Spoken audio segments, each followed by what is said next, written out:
Hello, I'm Jodie Sangster, CEO of ADMA, and welcome to the Q&A on compliance.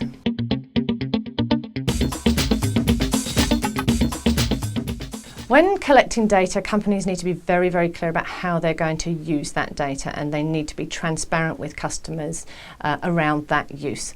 So there's a couple of things you have to tell customers at the point of data collection.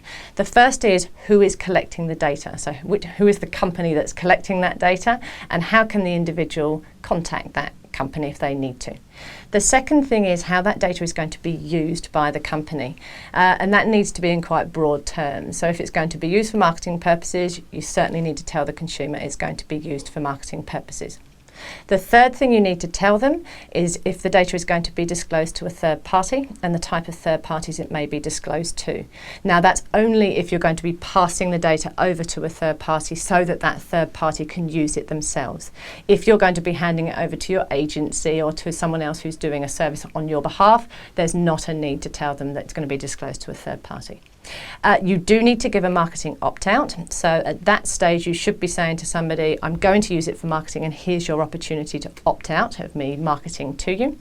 And the last thing you really must tell the individual is if that data is going to go overseas.